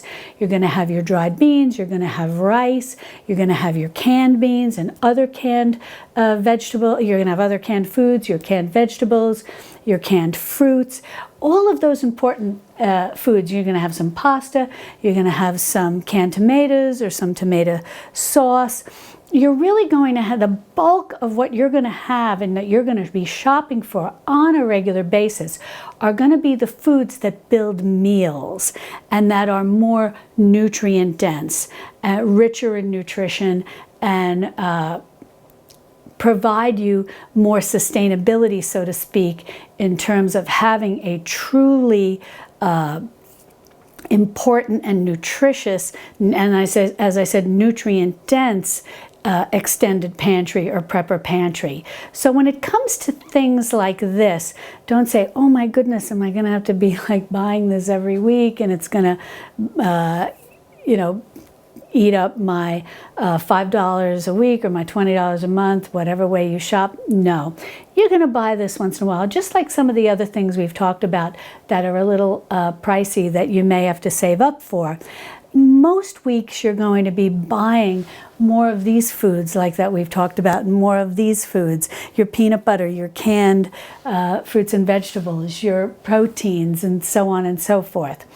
So keep that in mind as you're working through and putting together your weekly grocery list, and then transferring those things over to your Prepper Pantry grocery list.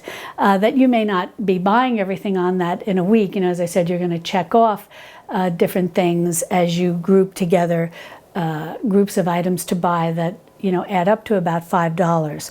So don't worry, the bulk of what you're going to be focusing on are your important nutrient-dense foods. And that's why sometimes when we talk about these type things and a few of the other things we've talked about, snack foods and whatnot, so have a little for your working pantry, have a little in your extended pantry, but a year from now, you should have the bulk or the things that are in your extended pantry, the bulk should be your rich, nutrient-dense foods. But talking about less nutrient-dense foods, we're going to talk about white sugar.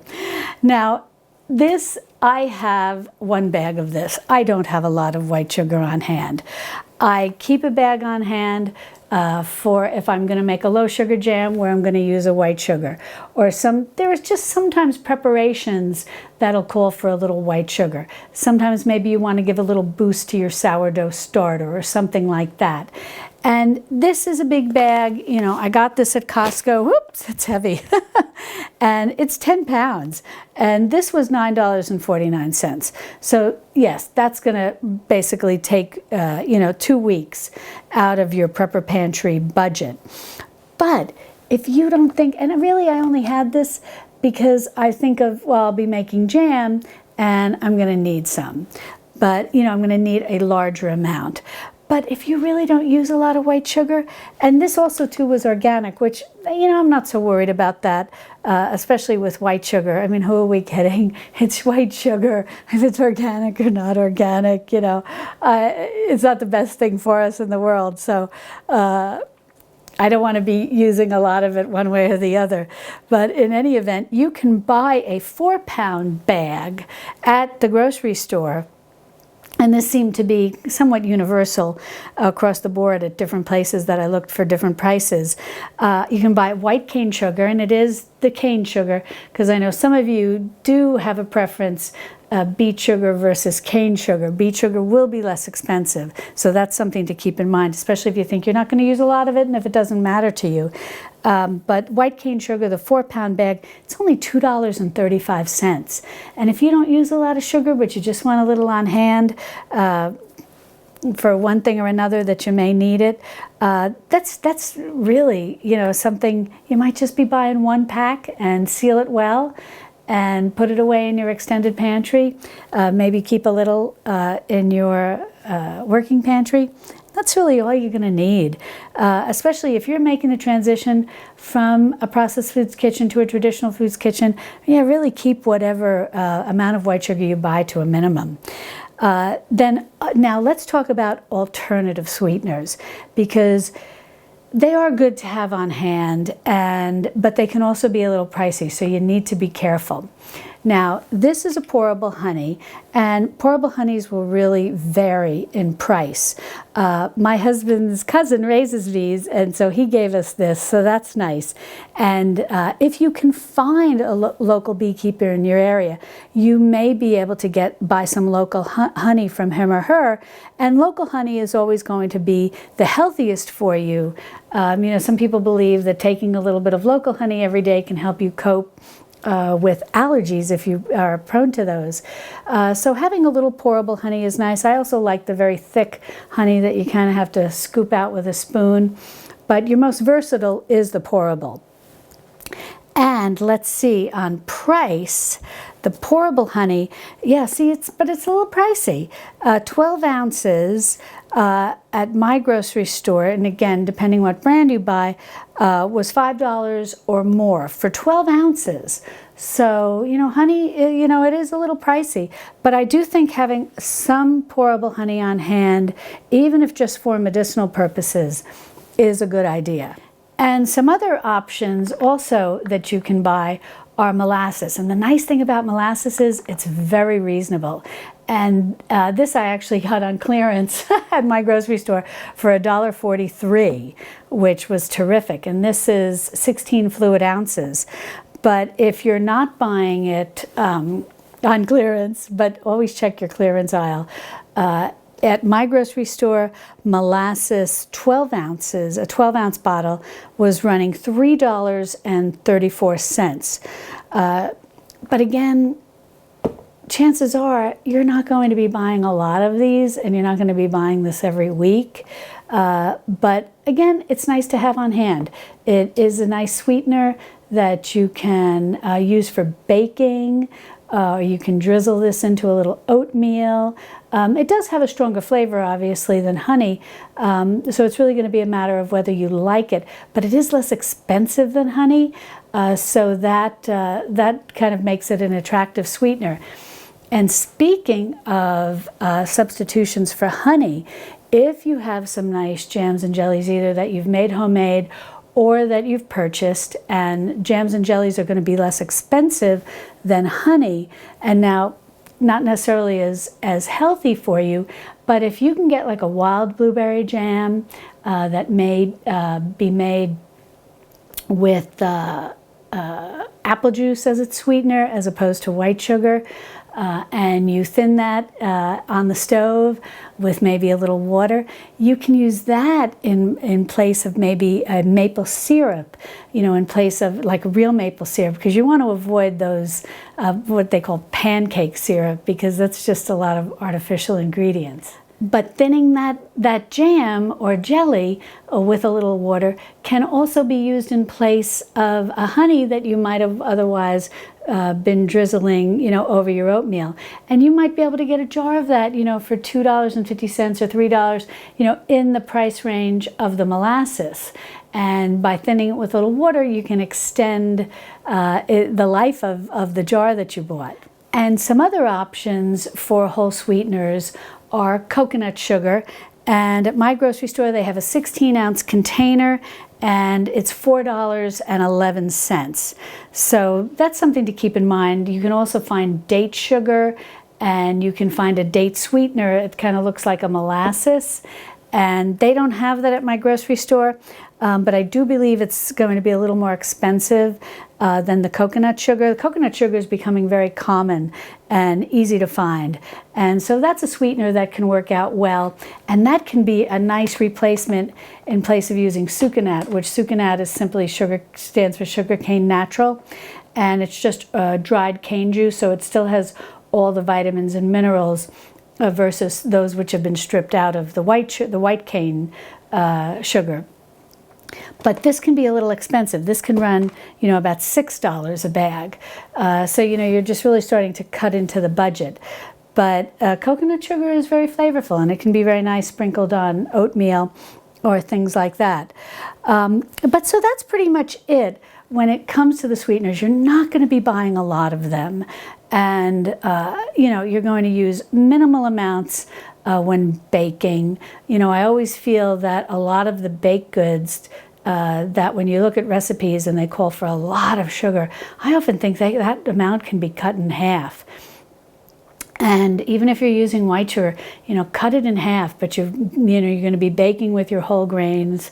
You know, if you're moving more to a traditional foods kitchen, you'll be baking with your whole grains, you know, using an alternative whole sweetener, but using less, you know, being very conscious and judicious of the fact that these are more expensive. So pull back, and over time, you know, get your own palate and your family's palate used to eating baked goods that are less sweet than things you may be buying that are already baked from the grocery store. Now, along the lines of sweeteners, I want to move into talking about things for baking. And I just want to start with some cocoa powder. And this is an 8-ounce canister of cocoa powder. And you can find all different varieties of cocoa powder, all different brands, and they're really relatively affordable for how long something like this will last. And you can find an 8-ounce can of cocoa powder for as low as $2.40 to a higher, like if you're getting something organic, I had a coupon, that's why I have this one, up to $4.10. But having this is going to help you make your make-ahead brownie mix. You can use this to make a chocolate syrup, and you can control what sweetener you use and how much you use. You can use this to make your own hot cocoa, and in a pinch, if you're making it with the powdered milk, or if you have some evaporated milk, or if you're using sweetened condensed milk, if you want something that does have a little sweeter flavor, you can control all of these ingredients. And so this is something that's definitely worth having, and more so in the cooler months, because a lot of times you might be using this to bake or to make hot cocoa. So you could have one in your working pantry and then one in your extended pantry. You're really not going to need a lot of this unless you drink like massive amounts of hot cocoa. But given the price that this is going to be from $2.40 to $4.10, if you buy that on the lower price range, $2.40, then you have money left over to pick up things like a canister of baking powder. And this is my baking soda. I have it in this little container because I do buy the large package, which we'll talk about price of that in a minute. But you don't need to. If you want to just buy the little box, if you think you're not going to be using a lot, I use it for various things, not just cooking, you can just buy a little small container. Depending on what brand of baking powder you buy, this is the Rumford one that's aluminum free. This is going to run you $1 to $2. Baking soda, a small box is going to run you about $1. If you do want to buy the real big package, that's 13.5 pounds that I usually get at a Costco or a Sam's. That last time I bought that was $7.49. So that is quite a large bag, 13.5 pounds. But I use it for cleaning and in the wash and different things. So that would be something that if you did want to spend more than $5 and you had that extra money in your budget for the week, you could do that, or you could just wait until you had $20 and you were going to go shop at one of the big box stores. But that's something to think about. But again, a little box, if that's all you need, it's going to be $1, and this is going to be about $1 or $2. So this would be a great day. You could buy some cocoa powder, baking powder, and baking soda, and you're all set for any baking needs. We'll move on to the flour, but in terms of the basics, this is wonderful. And then another thing that you could get, I have to reach for, I got this all the ways at the end of my kitchen island. You could also include cornstarch, and it's an organic cornstarch, but I just got this at my local grocery store. And cornstarch is great because not only is it good for cooking, it's thickening sauces and whatnot like that. And really, you may just need one in your working pantry, and that may be enough. See how you use it. But if you do use a lot, and if you use it for other sources, like in terms of a beauty powder in place of a talcum powder or a baby powder that you might buy, that you're using as an adult. I don't know in terms of using this on children or babies, but this is very good at absorbing moisture. So a lot of people who don't find those various talcum type, they're not really made with talcum anymore. I think a lot of them are made with some sort of cornstarch. This can serve double duty for you. So this, you might be able to, depending on the prices of these things, this is not expensive either. You're really just looking at a couple of dollars. So you may be able to group all of these together in that $5 budget. And then you've got all of these little extra things associated with baking and making sauces and whatnot. And you've got that in one fell swoop. And chances are, if you buy one batch of this and then maybe another week, another same batch of this, you're going to be set. You're probably not going to need more than that over the course of 6 months to a year, unless you think that you do a lot of baking that's going to call for a lot of baking powder, or you're making a lot of sauces that call for cornstarch, or you're baking a lot that calls for baking soda. So these are the things that you're going to keep in mind, and you're going to watch, and you're going to do your inventory on your extended pantry, and you're going to see, am I using these things up? And if not, then you know, as you shop in the future for continuingly to stock your extended pantry, you start to know what to buy and what not to buy. And I just want to mention about flavored extracts, in this case vanilla extract. Yes, you can just buy a bottle if you think you're not going to use a lot, and buy one bottle, incorporate it into maybe on a shopping trip when you're buying some of these things. But you can if you can get vanilla beans, and buying them in bulk is a lot less expensive than if you just buy one vanilla bean at the grocery store. But if you have a couple of vanilla beans and you put them in a jar and you pour some vodka over it, and I show you how to do this in another video, you can almost get a perpetual supply of vanilla extract going. And it becomes, very affordable in the long run if you use a lot of vanilla extract when you bake. So think about that as opposed to just buying a little bottle of vanilla extract at the grocery store. And just check out that video where I show you how to make it and I talk all about it. So that's something to keep in mind for saving money. Now, along the lines of baking, I want to talk about the different flours that you can buy and the cost that you're going to be looking at. Now, first, let's talk about yeast. Now, I really like to buy the large packages of yeast. I really like this SAF yeast. This is great. But these are actually very affordable when you buy them in large packages, and they're like little bricks. So they have a good shelf life as long as they're not opened. But once you open them, you can put them in those nice little containers that have a little plastic gasket to kind of make them airtight. And so I highly recommend that if you think you're going to be doing a lot of baking. And these range in price from $3 as high as $4.98. The SAF can be a little pricey, to around $3.08. So this, again, if you buy this in a large brick like this for $3.08, you've got about $2 to play with. So, you can get your baking powder or your baking soda or your cornstarch, and be in that nice $5 range.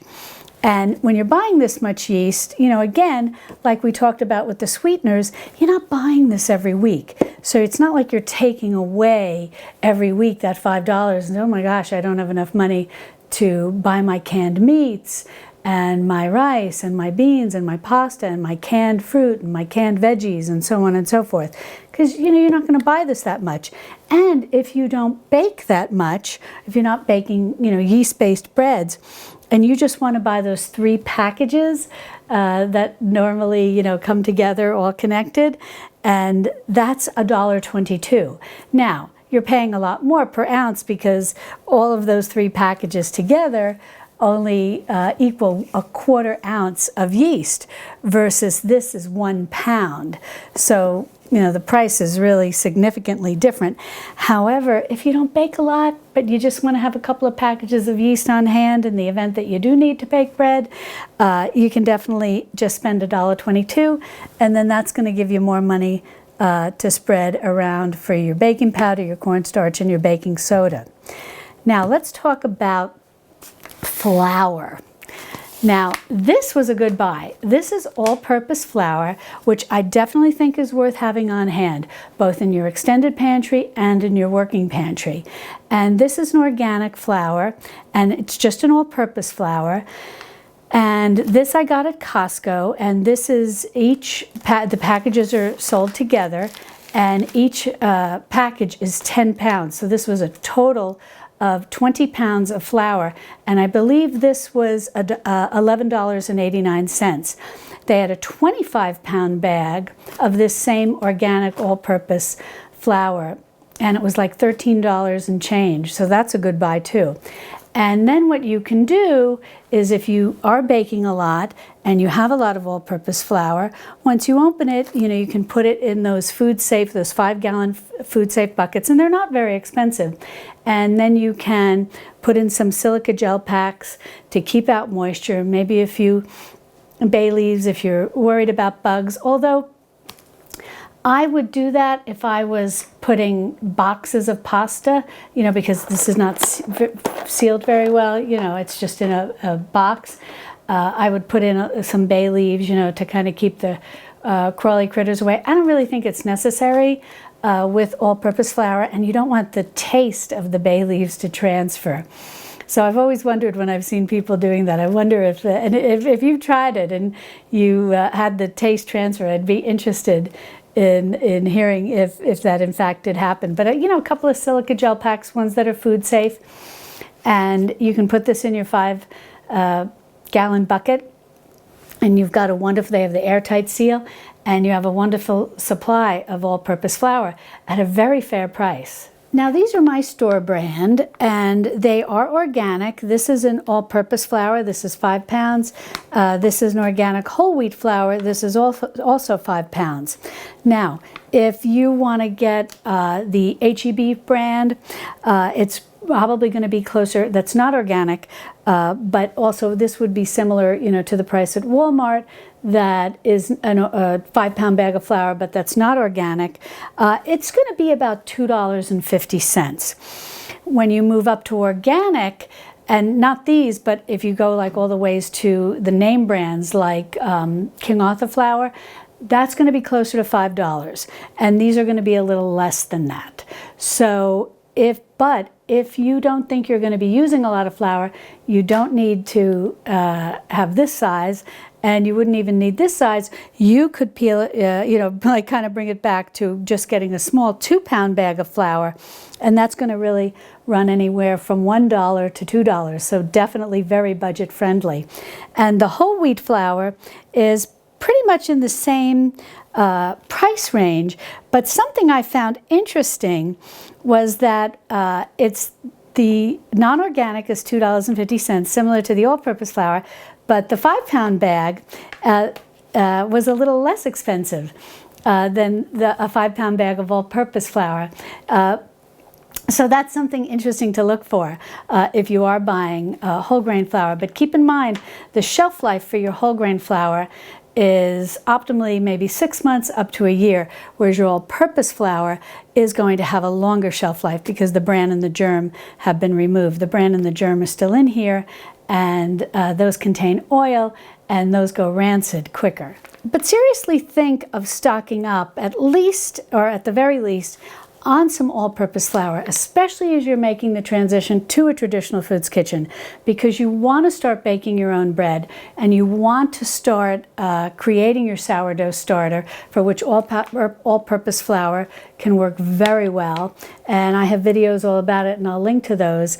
But these are for your starter and for baking your sourdough bread, because you're taking an all-purpose flour that may not be high in nutrition, but by turning it into a sourdough bread, you're helping to increase the nutrition.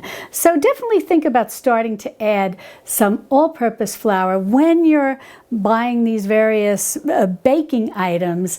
Think about, even if you just start with a small package for the $2 or $1, and maybe you put some money towards the $3 package of yeast, and you start experimenting.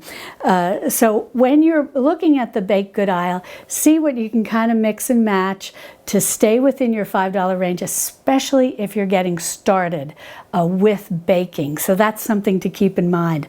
Well, I hope that you've enjoyed hearing about all of the prices on these various items and how to mix and match them together when you shop, so as to stock a nice variety of foods for your extended pantry.